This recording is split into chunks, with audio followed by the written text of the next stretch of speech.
நாங்க சோத்துக்கு அடிமைன்ட்டு இவங்க நினைச்சிட்டாங்க. துப்புரவு தொழிலாளர் எப்ப ஆக்குனதுன்னு தெரியல. இங்க பாருங்க, இந்த சாப்பாடு இப்படி இருக்கு. இங்க பாருங்க, இப்படி இருக்கு சாப்பாடு. சாம்பார் இங்க பாருங்க.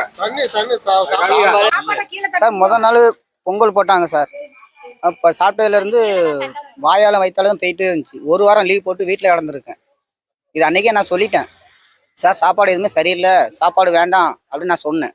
இல்லை, என் கடமைக்கு நாங்கள் கொடுக்க தான் செய்வோம், அது நீங்கள் தூர போட்டாலும் சரி என்ன பண்ணாலும் சரி எங்களுக்கு தேவையில்லை, நாங்கள் அங்கே கணக்கு கொடுக்கணும் அப்படின்ட்டாங்க. ஒன்றுமே பண்ண முடியல. நாங்கள் வாங்கி தூர தான் தட்டுறோம். அது என்னத்தை நாங்கள் வாங்கி நேற்று வரைக்கும் வாங்கி தூர தான் போட்டுட்டு இருக்கோம். இந்த சாப்பாடை நாங்கள் கடையில வாங்கி சாப்பிட்டுருவோமா?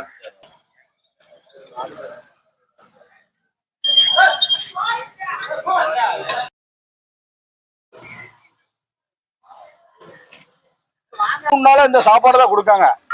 3 நாளா இதே சாப்பாடு தான். இந்த பொங்கல் இது ஒரு உப்புமா கிடையாது. உப்புமா தண்ணியா இருக்கு.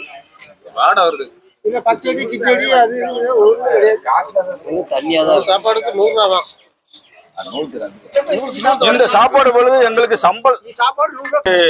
முதலமைச்சர் மு.க. ஸ்டாலின் அவர்கள் எங்களுக்கு காலை துப்புரவு பணியாளருக்கு காலை உணவு கொடுத்தாங்க. காலை உணவுல 1 மாசம் ஆச்சு. நாங்க 1 மாசம் காலை உணவா சாப்பிட்டுட்டு இருக்கோம். ஆனா 1 மாசமா சாப்பிட்டு ஃபுல்லா ஆஸ்பத்திரி தான் செலவு பண்ணிட்டு இருக்கோம். இங்க பாருங்க, இங்க சாப்பாடு இங்க பாருங்க இப்படி இருக்கு. இது காலை சாப்பாடு. இப்படி இருக்கு சாப்பாடு, இப்படி இருக்கு. இந்த சாப்பாடை போட்டு எங்களை கொல்ல பார்க்காங்க இந்த மு.க. ஸ்டாலின் அவங்க. நாங்க சாப்பாடுக்கு வரல, எங்களுக்கு சம்பளம் கூட்டி கொடுங்கன்னு வரோம்.